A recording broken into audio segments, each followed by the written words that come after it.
اعوذ باللہ من الشیطان الرجیم، بسم اللہ الرحمن الرحیم۔ ناظرین مکرم، پروگرام ارکان اسلام کے ساتھ حاضر خدمت ہوں۔ ناظرین مکرم، اس سے پہلے ہمارے جو پروگرامز گزرے ہیں اس میں ہم نے ارکان اسلام کا اجمالی طور پر جائزہ لیا، پھر اس کے بعد کلمہ، نماز اور روزے کی شرائط اور ان کو ادا کرنے کے جو ضروری مسائل ہیں ان کو سمجھنے کی کوشش کی۔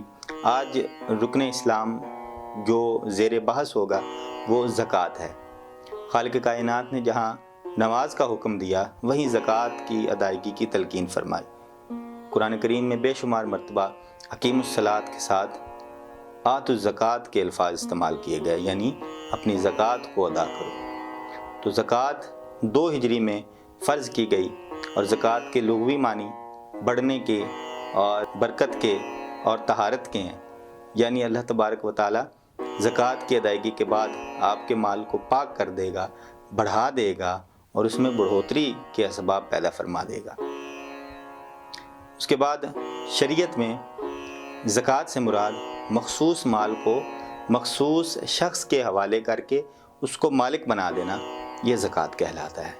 اور زکوٰۃ شریعت میں ہر مومن مسلمان پر فرض نہیں ہے، بلکہ صاحب نصاب پر زکوٰۃ فرض کی گئی ہے۔ صاحب نصاب سے کیا مراد ہے؟ صاحب نصاب سے مراد ایسا شخص جس کے پاس گھر، گاڑی یعنی سواری اور امور خانہ داری کے جتنے اخراجات ہیں اگر وہ اس کے ادا ہو رہے ہیں اور اس کے علاوہ اس کے پاس 7.5 تولے سونا یا 52.5 تولے چاندی یا اس کے جتنی رقم اس کے پاس موجود ہے تو اس پر اللہ تبارک و تعالیٰ نے زکوٰۃ کو فرض قرار دیا ہے۔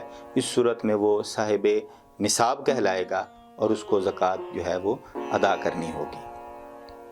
زکوٰۃ کی ادائیگی کے لیے کوئی وقت معین نہیں کیا گیا۔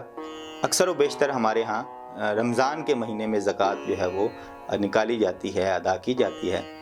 وہ اس کی بنیادی وجہ یہ ہے کہ رمضان سے رمضان تک ایک تو یہ ہے کہ 1 سال مکمل ہو چکا ہوتا ہے، اور دوسرا یہ ہے کہ رمضان میں ہر نیکی کا اجر اور ثواب جو ہے وہ دگنا تگنا اور بعض دفعہ تو بعض روایات کے مطابق 70 درجے جو ہے وہ بلند کیا جاتا ہے اور 70 درجے زیادہ اس کا ثواب دیا جاتا ہے۔ تو اس لیے رمضان شریف میں اس کی ادائیگی کے لیے جو ہے وہ ہمارے ہاں جو ایک طریقہ کار بن گیا ہے۔ تو اس کے لیے ضروری نہیں ہے کہ سال کا ہی ہونا ضروری ہے، یعنی سال مکمل ہوگا تو زکوٰۃ ادا کی جائے گی، سال سے پہلے بھی ادا کر سکتے ہیں۔ اور نیت آپ کی یہ ہونی چاہیے کہ میں اس کو زکوٰۃ کی مد میں جو ہے وہ میں ادا کر رہا ہوں۔ پھر یہ دیکھنا چاہیے کہ زکوٰۃ دی کس کو جائے۔ قرآن پاک میں ارشاد فرمایا، اللہ تعالیٰ نے فرمایا کہ انما الصدقات للفقراء والمساکین والعاملین علیہا والمؤلفۃ قلوبہم وفی الرقاب والغارمین فی سبیل اللہ وابن السبیل۔ یہ وہ ساری مصارف زکوٰۃ ہیں جن کو اللہ تبارک و تعالیٰ نے ایک ہی آیت میں ان کو بیان فرمایا۔ انما الصدقات، کہ بے شک جو صدقات ہیں یعنی زکوٰۃ جو ہے، انما الصدقات للفقراء، تو یہ فقیروں کے لیے ہے۔ فقیر سے مراد ایسا شخص جو تنگ دست ہو، جس کے پاس اخراجات اس کے زیادہ ہوں اور اس کی جو انکم ہے، جو اس کی آمدنی ہے وہ کم ہو، اور وہ سفید پوش ہو، اپنی حالات جو ہیں وہ اپنے گزر بسر بڑے مشکل سے کر رہا ہو، تو ایسے بندے کو، ایسے شخص کو فقیر کہا جاتا ہے۔ تو یہ زکوٰۃ جو ہے سب سے اس کا پہلا مصرف جو ہے وہ فقیر ہے۔ فقیر کے بعد دوسرا مصرف اس کا مسکین ہے۔ مسکین اس شخص کو کہتے ہیں جس کے پاس کچھ بھی نہ ہو، یعنی فقیر اور مسکین میں یہ فرق ہے۔ فقیر جو ہے وہ تنگ دست ہوتا ہے اور جو مسکین ہوتا ہے وہ تہی دست ہوتا ہے، اس کے پاس کچھ بھی نہیں ہوتا۔ تو انما الصدقات للفقراء والمساکین۔ اس کے بعد تیسرا مصارف زکوٰۃ میں سے جو تیسرا مصرف ہے وہ ہے عاملین زکوٰۃ۔ ایسے لوگ جن کو حکومت کی طرف سے، اگر آپ کے ہاں اسلامی نظام جو ہے وہ رائج ہے تو ایسے لوگوں کو حکومت کی طرف سے اگر معین کر دیا جائے کہ آپ نے لوگوں سے زکوٰۃ لینی ہے اور پھر اجتماعی طور پر اس زکوٰۃ کو جو ہے وہ مختلف کاموں میں یا مختلف امور میں صرف کیا جائے گا تو اس صورت میں آپ ان کو زکوٰۃ دے سکتے ہیں۔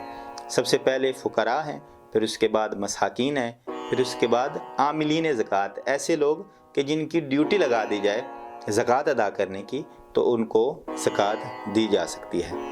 اس کے بعد ہیں مؤلفۃ القلوب، ایسے لوگ کہ جن کا اسلام کی طرف دل ہو، وہ محبت رکھتے ہوں اور اسلام کی تعلیمات سے متاثر ہوں، اور آپ ان کو زکوٰۃ دیں تاکہ زکوٰۃ کے مال سے ایک تو ان کی مالی حالت میں بہتری آئے گی اور دوسرا وہ مزید اسلام سے متاثر ہوں گے اور اسلام کے قریب آئیں گے اور ادارہ اسلام میں داخل ہو جائیں گے۔ تو مؤلفۃ القلوب وہ اشخاص ہوتے ہیں کہ جن کے دل محبت کے ساتھ آپ اسلام کی طرف راغب کر سکیں، تو ایسے لوگوں کو جو ہے وہ زکوٰۃ آپ دے سکتے ہیں۔ اس کے بعد رکاب کا ذکر ہے، اور رکاب سے مراد یہ ہے کہ اگر کوئی غلام ہے جس کی آزادی کے لیے شرط رکھ دی گئی ہے، یا جس کو آزاد کرنے کے لیے پیسوں کی ڈیمانڈ کی جاتی ہے، ویسے بھی غلاموں کی آزادی کے سرکار علیہ الصلوۃ والسلام نے ارشاد فرمایا، اور مسلم معاشرے میں سرکار علیہ الصلوۃ والسلام کے دور میں غلاموں کے آزاد کرنے کو سب سے بڑی نیکی سمجھی جاتی تھی اس کو، اور بڑھ چڑھ کر اس میں صحابہ کرام جو مالدار صحابہ تھے ان کی یہی کوشش ہوتی تھی کہ غلاموں کو جو ہے وہ آزاد کروایا جائے۔ اس کے بعد ہے غارمین، ایسے لوگ جو مقروض ہیں، جن کے حالات ایک تو تنگ دستی کے اس میں چل رہے ہیں اور اس کے بعد پھر وہ مقروض بھی ہیں، تو مقروض لوگوں کو زکوٰۃ ادا کرنا یہ بھی ایک احسن عمل ہے اور مصارف زکوٰۃ میں سے ہے۔ پھر اس کے بعد ہے فی سبیل اللہ، ایسے لوگ جو اللہ کی راہ میں نکلے ہوئے ہوتے ہیں، اور ایسے لوگ ایسے کام یعنی جو اللہ کی راہ میں ہم کروا سکتے ہیں، تو فی سبیل اللہ جو ایک مصرف ہے اس میں زکوٰۃ کی ادائیگی جو ہے وہ ہو سکتی ہے۔ اور اس کے بعد آخری جو سبب ہے زکوٰۃ کی ادائیگی کا یا مصرف جو ہے وہ زکوٰۃ کا، وہ ہے ابن سبیل۔ ابن سبیل سے مراد مسافر لوگ جو بے یار و مددگار کسی ایسے شہر میں ہیں کہ جہاں پر ان کا کوئی پرسان حال نہیں ہے، اور وہ اپنی مدد آپ کے تحت رہ رہے ہیں اور تنگ دست ہیں، پریشان ہیں، تو ان لوگوں کی حاجت روائی کرنا، ان لوگوں کا ہاتھ بٹانا، ان لوگوں کی خدمت کرنا، یہ بھی آپ زکوٰۃ کی اس مد میں کر سکتے ہیں۔ اور مدارس بھی ایک مصارف زکوٰۃ میں سے ہے، تو اس کی مثال جو ہے وہ ابن سبیل کی یہ لی جا سکتی ہے۔ تو سب سے پہلے فقراء ہیں، پھر اس کے بعد مساکین ہیں، پھر اس کے بعد مؤلفۃ القلوب ہیں، عاملین زکوٰۃ ہیں، یہ وہ سارے 8 مصارف زکوٰۃ ہیں جن کے لیے اللہ تعالیٰ نے حکم دیا کہ ان کو زکوٰۃ ادائیگی کی جائے۔ پھر زکوٰۃ کی ادائیگی کے لیے 1-2 چیزوں کو مزید مد نظر رکھنا ہے کہ ہم سادات کو زکوٰۃ نہیں دے سکتے اور بنو ہاشم کو زکوٰۃ نہیں دے سکتے۔ بنو ہاشم میں پھر اگر تفصیل کی جائے تو اولاد علی جو ہے اس کو زکوٰۃ نہیں دی جا سکتی۔ جعفر، حضرت عقیل اور حضرت علی، یہ 3 جو بھائی ہیں جو حضرت ابو طالب کی اولاد میں سے ہیں، اور پھر آگے جو ان کی نسل ہے، ان کی اولاد ہے، یہ بنو چونکہ ہاشم میں سے ہے، تو اس لیے ان کو جو ہے وہ زکوٰۃ نہیں دی جائے گی۔ پھر اس کے بعد ہے فطرانہ۔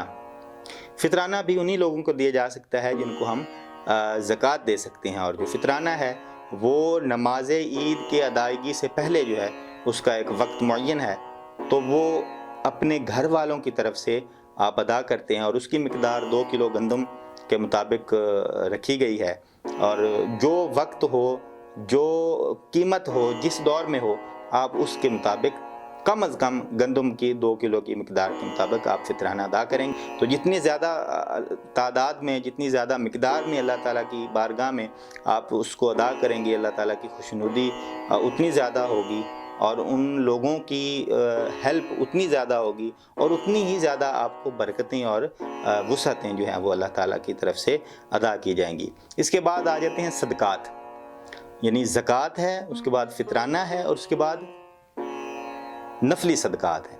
نفلی صدقات کسی بھی وقت دیے جا سکتے ہیں، کسی بھی صورت میں دیے جا سکتے ہیں۔ صدقہ جاریہ کی بھی ایک صورت جو ہے وہ نفلی صدقات ہیں۔ آپ کوئی بھی اچھا کام کسی صورت میں کر دیتے ہیں، جس جیسے سرکار علیہ الصلوۃ والسلام نے ارشاد فرمایا کہ کسی مومن کے ساتھ ہنس کر بات کر لینا، اس کو مل لینا، یہ بھی صدقہ ہے۔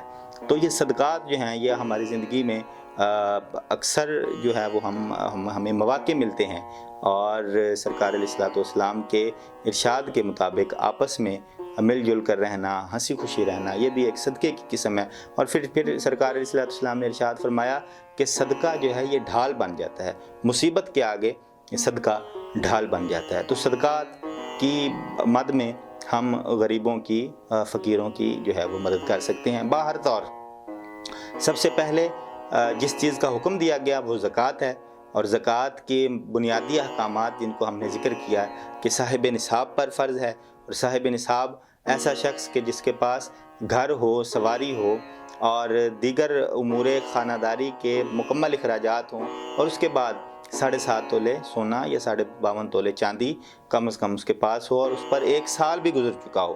سال کا گزرنا یہ بھی ایک بنیادی شرط ہے، تو اس کے بعد وہ بندہ جو ہے وہ زکوٰۃ ادا کر سکے گا۔ دعا ہے اللہ تبارک و تعالی ہمیں زکوٰۃ ادا کرنے کی، زکوٰۃ کی جو بنیادی شرائط ہیں ان کو سمجھنے کی اور خرچ کرنے کی، اللہ تبارک و تعالی کی راہ میں خرچ کرنے کی توفیق عطا فرمائے۔ وما علینا الا البلاغ۔